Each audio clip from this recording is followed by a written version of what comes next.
Icon star Allu Arjun Sukumar కాంబోలో వచ్చిన పుష్ప సినిమాకి pan India లెవెల్లో వచ్చిన రెస్పాన్స్ అంతా ఇంత కాదు. ఈ సినిమా సాధారణ ఆడియన్స్ నుంచి సెలబ్రిటీలను మాత్రమే కాకుండా ఆఖరికి రాజకీయ నాయకులను కూడా కనిపించింది. అందరూ తగ్గేదేలే అంటూ డైలాగులు చెప్పేశారు. ఇప్పటికీ దేశవ్యాప్తంగా ఏదైనా సీక్వెల్ కోసం ఆడియన్స్ ఎదురు చూస్తున్నారు అంటే అది పుష్ప కోసం అనే చెప్పాలి. పుష్ప 2 ఎప్పుడెప్పుడు వస్తుంది అంటూ ప్రేక్షకుల నుంచి సెలబ్రిటీల వరకు 1000 కళతో ఎదురు చూస్తున్నారు. అటు ఇటుగా అంచనాలతో వచ్చిన పుష్పరాజ్ పాన్ ఇండియా లెవెల్లో క్రియేట్ చేసిన రీసౌండ్ అంతా ఇంత కాదు. అందుకే పుష్ప 2కి సంబంధించి సుకుమార్పై బాధ్యత ఇంకా పెరిగింది. పుష్ప మార్కెట్ కూడా అలాగే పెరిగిపోయింది. అందుకే పుష్ప 2 సినిమా రేంజ్ కూడా అలాగే పెరుగుతుంది అంటున్నారు. తాజాగా పుష్ప 2కి సంబంధించి ఒక స్టోరీ లైన్ నెట్టింట వైరల్ అవుతుంది. సాధారణంగా ఒక సినిమా హిట్ అయితే ఆ తర్వాత వచ్చే సీక్వెల్ మీద భారీగా అంచనాలు నెలకొంటాయి. అంతేకాకుండా ఆ సినిమా మార్కెట్ కూడా విపరీతంగా పెరుగుతుంది. అందుకు మంచి ఉదాహరణగా కేజీఎఫ్ సినిమా అని చెప్పొచ్చు.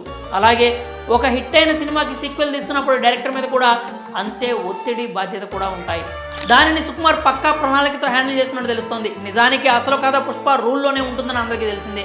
సిండికేట్ని తన చేతుల్లోకి తీసుకుని పుష్పరాజ్ ఎంత ఎత్తుకు ఎదిగాడు, ఎంత పవర్ఫుల్గా మారాడు అనే విషయాలు ఈ సీక్వెల్లోనే ఉంటాయి. అంటే కథ పరంగా పుష్పరాజ్ పార్ట్ 1 జస్ట్ ట్రయల్లోనే చెప్పాలి. పార్ట్ 2లోనే అసలు కథ ఉంటుంది. అలాగే అసలు సిసల యాక్షన్ కూడా ఉంటుంది.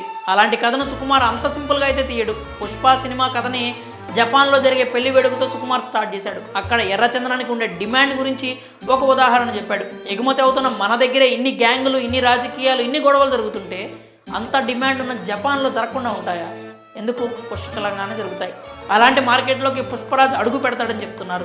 ప్రస్తుతం సోషల్ మీడియాలో పుష్ప 2 షూటింగ్ సంబంధించి ఒక వార్త వైరల్ అవుతుంది. అదేంటంటే నెక్స్ట్ షెడ్యూల్ కోసం పుష్పరాజ్ జపాన్ వెళ్ళబోతున్నాడని చెప్తున్నారు. అలాగే అక్కడ ఉన్న ఎర్రచందన సామ్రాజ్యాన్ని కూడా పుష్పరాజ్ తన అధీనంలోకి తీసుకుంటాడని, ఆ క్రమంలో అక్కడి వారికి పుష్పరాజ్కి పెద్ద యుద్ధమే జరుగుతుందని చెప్తున్నారు. పార్ట్ 2లో ఇంటర్నేషనల్ విలన్ని కూడా పరిచయం చేయబోతున్నారు అంటున్నారు.